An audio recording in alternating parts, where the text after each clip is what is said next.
नमस्कार दोस्तों, हमारे धार्मिक यात्रा चैनल पर बहुत बहुत स्वागत है। अच्छे लोगों के साथ हमेशा बुरा क्यों होता है? वही जो लोग बुरे कर्म करते हैं और अज्ञान की राह पर होते हैं वो खुशहाल दिखते हैं। श्री कृष्ण ने इसका जवाब गीता में दिया है। श्री कृष्ण ने अर्जुन को जवाब देते हुए समझाई है ये बात, लोगों को उनके कर्मों का फल हमेशा मिलता है। गीता सार। आपने महसूस किया होगा कि जो लोग अच्छे कर्म करते हैं वो परेशान रहते हैं, वही जो बुरे कर्म करते हैं वो खुशी से रह रहे होते हैं। अच्छे कर्म करने वाले परेशान होते हैं कि आखिर उन्हें इतनी परीक्षा क्यों देनी पड़ रही है, जबकि जो अधर्म की राह में है वो भगवत गीता में वर्णित कथा के अनुसार जब भी अर्जुन के मन में कोई दुविधा होती थी तो वो श्री कृष्ण के पास पहुंच जाते थे। एक बार की बात है, अर्जुन भगवान श्री कृष्ण के समीप आकर कहा कि वो दुविधा में है और इसका जवाब वो श्री कृष्ण से चाहते हैं। श्री कृष्ण ने पूछा कि क्या सवाल है? अर्जुन ने कहा मुझे ये जानना है कि अच्छे लोगों के साथ हमेशा बुरा ही क्यों होता है, वही बुरे लोग खुशहाल दिखते हैं। अर्जुन के मुंह से ऐसी बातें सुनकर श्री कृष्ण मुस्कुराए और कहा मनुष्य जैसा सोचता है और महसूस करता है वैसा कुछ नहीं होता है, बल्कि अज्ञानता की वजह से वो सच्चाई नहीं समझ पाता है। अर्जुन उनकी ये बात समझ नहीं पाए। इसके बाद श्री कृष्ण ने क्या कहा वो जानते हैं। श्री कृष्ण ने अर्जुन से कहा, पार्थ मैं तुम्हें एक कथा सुनाता हूँ, उसे सुनकर तुम समझ जाओगे कि हर प्राणी को उसके कर्म के हिसाब से ही फल मिलता है। प्रकृति हर किसी को अपनी राह चुनने का मौका देती है। अब वो मनुष्य की इच्छा पर निर्भर करता है कि उसे धर्म की राह चुननी है या अधर्म की। कथा शुरू करते हुए श्री कृष्ण ने कहा, एक नगर में दो पुरुष रहा करते थे। एक पुरुष व्यापारी था जिसके जीवन में धर्म की बहुत महत्ता थी। वो पूजा पाठ में यकीन रखता था। वो हर रोज मंदिर जाता था और दान धर्म भी करता था और हर रोज भगवान की पूजा करता था। वही दूसरा पुरुष बिल्कुल विपरीत था। वो हर रोज मंदिर तो जाता था लेकिन पूजा करने नहीं, बल्कि मंदिर के बाहर से जूते चप्पल चुराने।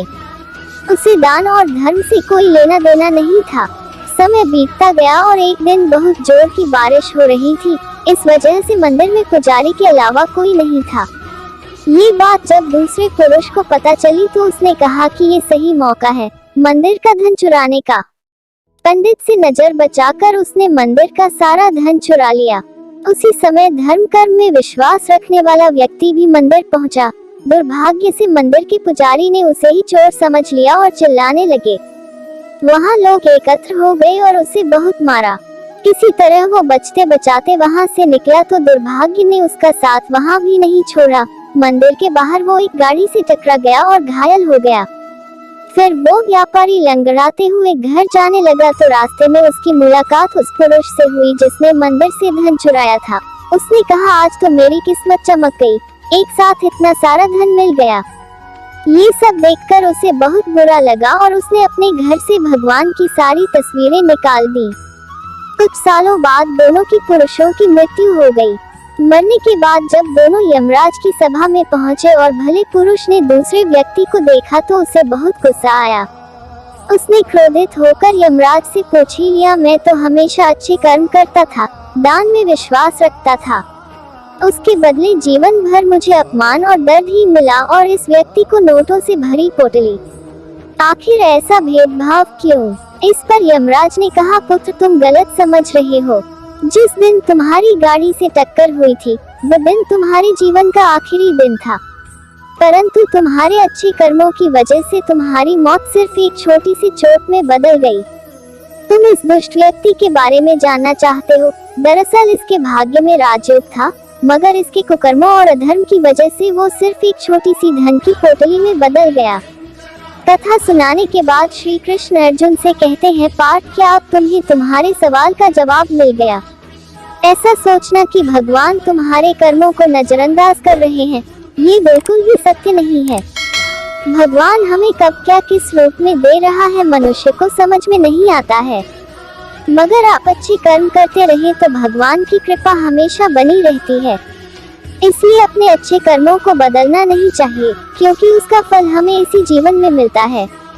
इसलिए मनुष्य का फर्ज है कि वो हमेशा अच्छे कर्म करते रहे, क्योंकि श्री कृष्ण ने गीता में भी बताया है कि किसी के द्वारा किया गया कर्म बेकार नहीं जाता है, चाहे वो अच्छा हो या बुरा। उम्मीद करते हूँ हमारी ये वीडियो अच्छी लगी होगी। ऐसी ही और वीडियो देखने के लिए चैनल को सब्सक्राइब, लाइक और शेयर जरूर करें। आपका बहुत बहुत धन्यवाद।